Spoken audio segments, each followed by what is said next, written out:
Aloha and welcome, Tiki Tuesday Talks.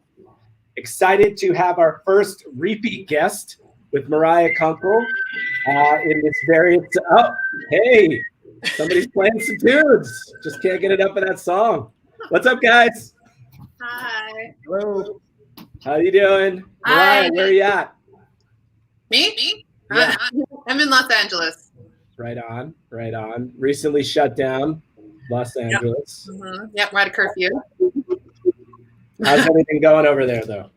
It seems. I mean, it's tough. They just they just closed down all outdoor dining, which is a tough blow to the industry. But spirits still seem to be pretty high.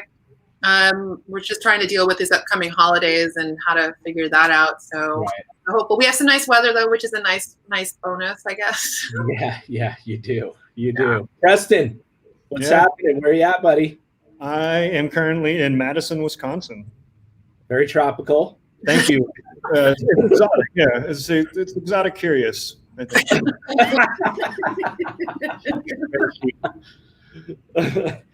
Wisconsin, been in the news a little bit lately, eh? Yeah.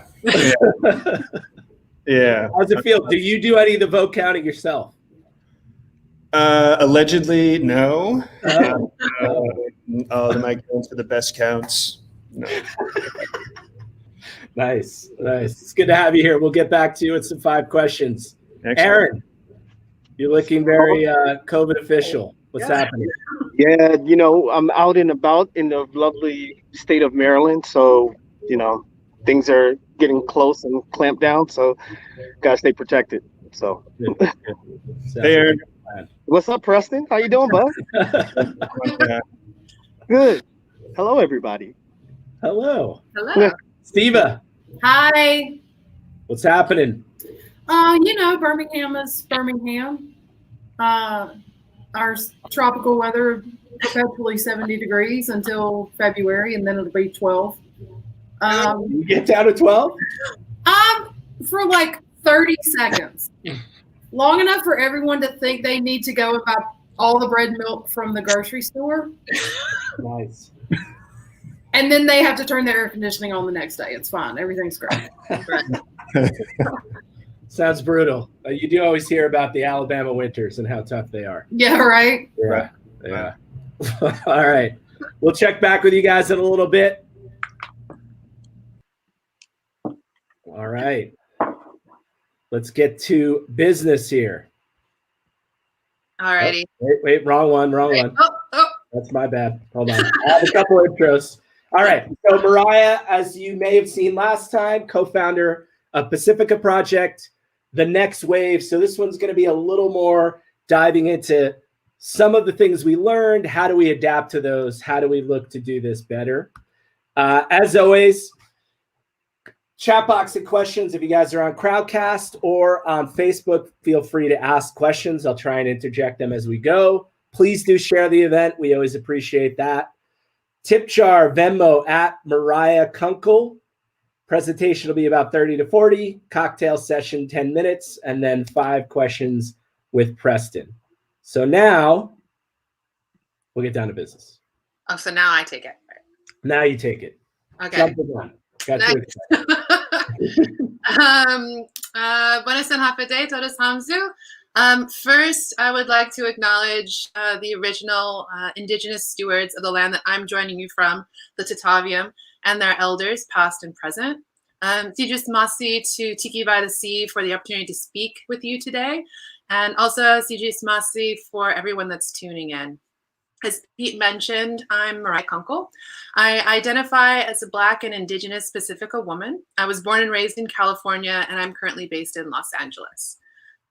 So through my father, I'm CHamoru, the name of the original occupants of the Mariana Archipelago in the West Pacific. Through his mother, my Nana, Rosa Lozama Kunkel, who was born and raised on Guahan, the other name for Guam, the largest island in the Marianas. Our family or clan name is Kitsu, and we're from the village of Barrigada. The Marianas are currently divided into 2 separate territories or colonies that are currently both administered by the United States. You may be familiar with the term Guamanian as a descriptor for people from Guam. This includes those who are CHamoru and those who are not. This term was also created by the US military, and its use is contested, especially among people of Chamorro descent, whose ancestors lived and moved freely throughout the archipelago.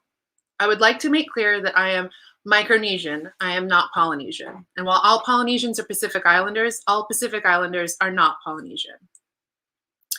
Some of my family in the village as well. I've been in the spirits industry for approximately 7 years, primarily on the supplier side, working for artisanal brands and craft producers in marketing, branding, and social media. I'm also one of the co-founders of Pasifika Project, which, along with my colleagues Samuel Jimenez and Scott Langley. Pasifika Project is a hospitality community-focused collective founded by and created for individuals of oceanic descent within the industry. Our guiding principles are community, education, and support. We envision a visible, thriving, and diverse Pacific Islander community within the hospitality industry, rooted in a strong connection to the wider Pasifika diaspora, a place where we can honor our cultures, tell our stories, navigate our community, support our communities, and navigate paths to both professional and personal success. Before we get started, I'd like to offer a brief roadmap for our conversation today.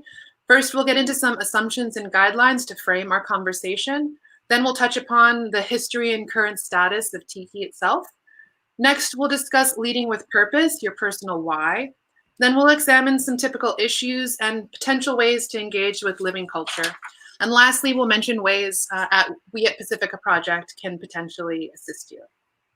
I feel like it's a very appropriate time for us to have this conversation, this specific conversation, as we find ourselves during the week of American Thanksgiving and all of the issues that that holiday brings up with colonization and Indigenous people. It's also the beginning of the Makahiki season on Hawaii, which is a 4-month holiday season in honor of the deity Lono. It was during the Makahiki that Captain James Hook initially landed at Kealakekua Bay in 1778. And he decided that the Hawaiians mistook him for a reincarnation of Lono, which is sort of ironic considering that they killed him not too long after that. Does sound ironic. Our talk today assumes that you agree with, or at least understand, my view of Tiki as essentially a settler-colonizer fantasy. That it is rife with racial stereotypes, the over-sexualization of Indigenous women and women in general, is culturally appropriative and insensitive, leads to the continued misrepresentation of Pacific Islanders among other ethnic groups, that the representations of the cultures and people within the Pacific, within Tiki, are a distillation of the way that dominant Western culture feels about them and values them. And it is in relation to what is considered to be the norm, that exotic means not white, that primitive means not white, that this fantasy is oriented around a white, usually, Western, male, Christian, cishet, capitalist point of view. And that this fantasy continues to influence the way that we think about the Pacific and colonized people in general, as well as serves to justify the ongoing oppression of colonies like Guahan and American Samoa and the continued illegal occupation of the Kingdom of Hawaii. If you want to argue about what I just said, or don't understand my point of view, you should probably get out of the canoe now, because I'm not going to make that case today. You can always refer back to a number of resources that are readily available on the internet, and you can also pull up the first talk that we had here at Tiki by the Sea, which discusses history and colonialism, etc. Yeah, that's on our YouTube channel or our Facebook channel, by the way. You guys can find that the video of that. Great. I'm not making that case today because I want this conversation to be about moving forward. Don't get me wrong. I'm still very open to having those difficult conversations. But today I'm much more interested in talking about making these spaces more inclusive, more respectful, and genuinely hospitable. And I would like to work with the folks who are open to making positive changes. So today is about personal choices. I'm not going to tell you what to do or the things you should throw out or the things you should never say. I'm hopeful that you're open to doing a bit of personal work on this subject. This is not a cover your ass seminar. It's not a if you do these things, you'll be a good person or beyond reproach seminar, which is the main reason I usually dislike giving hard and fast do's and don'ts on this subject. However, I realize that giving concrete, actionable advice is necessary to start this inquiry and will help folks as they begin to make changes. In the words of Maori Dr. Tuhiwai Smith, I am hopeful that this is a small part of a collaboration that is open to possibilities. But at the end of the day, I recognize that how you feel about Tiki is ultimately up to you. I also readily acknowledge that having this conversation during a global pandemic where many of our beloved bars and restaurants are desperately trying to survive is a thought exercise riddled with privilege. Actually disrupting a business that provides or has provided for your family and creates jobs for others at a time when most folks are struggling is a tall order. I'm especially thankful for those business owners who are taking part in this conversation.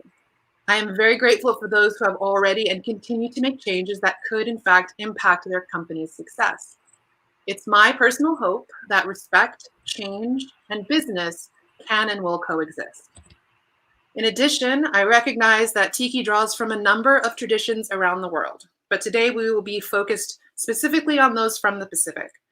I would also like to make clear that I'm not claiming to speak for anyone other than myself. There is no Pacific Islander monolith.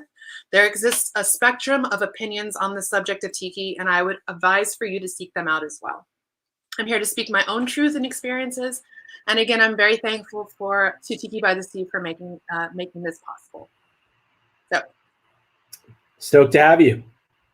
Thanks. It's kind of funny because I can't see you, but then you will say Yeah. Kind of surprises me, but it's cool. I'm going to assume that this group is not someone that I need to explain the waves of Tiki.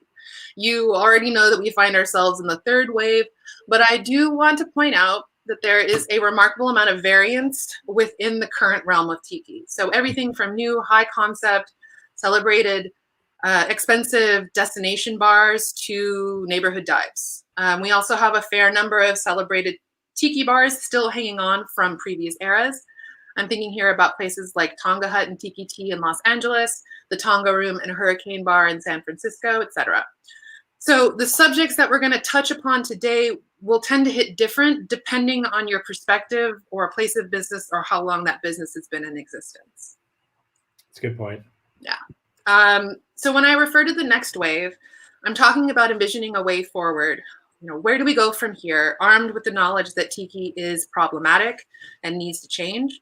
What comes after this current wave? How do we construct something more honest, perhaps more authentic, that's more inclusive and genuinely hospitable to everyone? How do we create opportunities to celebrate and preserve living cultures? How can we share Pasifika culture to a wider audience? How do we create transportative experiences without weaving a fantasy riddled with white supremacy or colonialism? So I believe the best place to start is examining your purpose. Some of you might already be familiar with Simon Sinek and his concept, the Golden Circle. He's written a number of books. He gave a really popular TED Talk. He has a YouTube channel. He releases a ton of interviews. If you're not famous with him, if you're not familiar with him, I recommend you checking him out. He's a much more compelling speaker than I am, but I'll attempt to paraphrase this sort of concept. So while most organizations can point to what it is they do, so we are a Tiki bar, we are a Tiki event series, we are whatever, and how they do it, these are the drinks, this is what the bar looks like, these are the specs, etc. A lot of leaders and organizations unwittingly sort of skip over the why they do it, the purpose that's driving it all. So I invite folks to take a step back and examine the why that's driving their love of Tiki.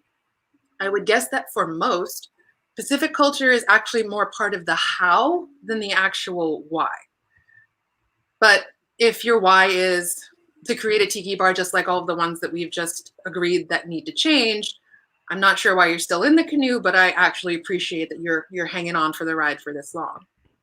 If your why is to provide a beautiful escape, to make delicious drinks, to create this temporary vacation, or to construct a tropical jungle, there are a multitude of ways that can be successfully communicated that don't require culture, that don't require racist tropes that don't require religious iconography or an abundance of bare-breasted Indigenous women.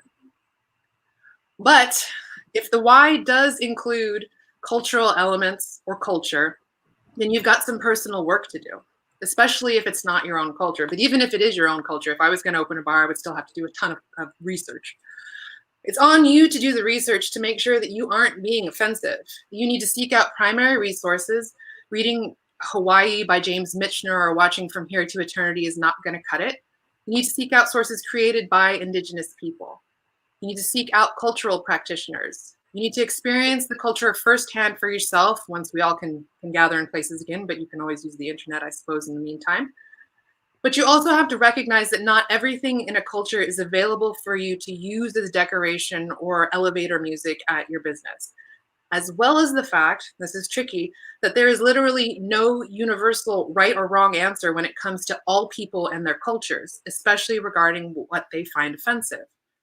So I have two quick suggestions for you to start your research. We have on the Pasifika Project website, we have a constantly expanding reading list. Some of them are essays that you can click to read immediately. Others are book lists. We have historical texts. We also have art and poets and things like that for you to investigate and start reading, but also social media, especially Instagram, which is an excellent platform for discovering Pasifika individuals and artists, activists, organizations, even restaurants. There's even Pacific Islander TikTok, if that's your thing. You should diversify your feed. There you go. Now you're speaking my language. You're on TikTok, Pete. I knew it. So diversify your feed so you can start to see real living people that sort of exist beyond the narrow stereotypes of Tiki. So from here, let's look at some typical pitfalls in the Tiki genre, specifically in the areas of branding, language, and decor. There's no way that I could hit every single element within this industry, within this genre, but these are the three buckets that I've sort of narrowed down for our talk today. So branding is an umbrella term that refers to your visual identity as a company or organization, specifically things like your name, your logo, your look and feel as communicated through colors and font choices, etc. I personally love talking about branding because I'm a nerd about it, but your branding choices serve to immediately and indirectly communicate to your audience about your business, especially in context removed from your place of business. So here, think about your Facebook avatar for your company or your business card. These things communicate about your brand that it's a fun brand, or is it perhaps more serious? Does it seem elevated, or perhaps something a little bit more casual or accessible? So branding is one of the first steps you go through when creating an entity or an organization, and is something that you will repeatedly drive home to help make stick in the minds of your audience. So obviously, to change or make changes to something like this as an established business is a very big deal. So in terms of name, first off, I'm gonna hit you with my big ask. I'm gonna recommend that we get rid of the term Tiki altogether. We're not going to get into it here, but the word itself has a long-standing cultural significance to a number of Pacific cultures, which has been removed through cultural appropriation. And there is really no reason to continue this appropriation, especially when the word tropical is perhaps an even better description, as it considers more of the traditions from around the world that this genre borrows from. I also disagree with the use of Polynesian. These bars have never been Polynesian with their Americanized Chinese food, and their drinks largely invented either in the States or the Caribbean. To use the term Polynesian not only erases these contributions, but also all the other cultures of the Pacific, which is very rich in diversity. I'd like to note that there has been some great work on this front, with organizations like Trash Tiki rebranding themselves simply as Trash, or bars like Lost Lake in Chicago that refer to themselves as a tropical bar. Moving next to logos. Logos are no stranger to racial controversy. They frequently display some of the more outrageous qualities of racial stereotypes, presented in an innocuous fashion. And people love their logos and mascots, associating them with the love of a sports team or a business, especially if they bonded through childhood. So here we have good old Chief Wahoo of the Cleveland Indians, who, and I didn't know this, was officially retired in 2018, because he remains recognizable. If you see that logo, you know what it represents. Right. What the artist has done here is to extrapolate this visual treatment of Indigenous people to some other groups that might somehow seem more obviously offensive. So because of the smaller number of Indigenous people in general, both Native Americans and Pacific Islanders, combined, we represent less than 3% of the total US population, and Pacific Islanders are only 0.5% of the total population. Most people perhaps lack the context to understand why these representations are harmful and offensive. So with Tiki logos, you frequently encounter the Tiki mask and the hula girl. Sometimes you get both, like this Casa Tiki where the hula girl is wearing the mask. So both figurative art and dance are integral parts of many Pacifica cultures. To see them used as funny cartoons to promote a sports bar is just as offensive to me as Chief Wahoo was. Changing logo is a very big deal, especially in an industry that creates so much branded swag. And I would like to acknowledge the fact that Tiki by the Sea recently updated their own logo to remove the Tiki mask. And I'm grateful for their openness to make this change to a logo that they've used for a very long time. Thank you. And appreciate your effort in kind of learning how to get there on it. So yeah, totally. It was a good process. Yeah. Next, we're going to turn to fonts. So a text within literary theory is a coherent set of symbols that transmits some sort of informative message. A font is a collection of those symbols with a similar design. Fonts have the ability to communicate without actually saying anything at all. If you take the black letter fonts favored by the Nazis, using that font today would be an obvious dog whistle.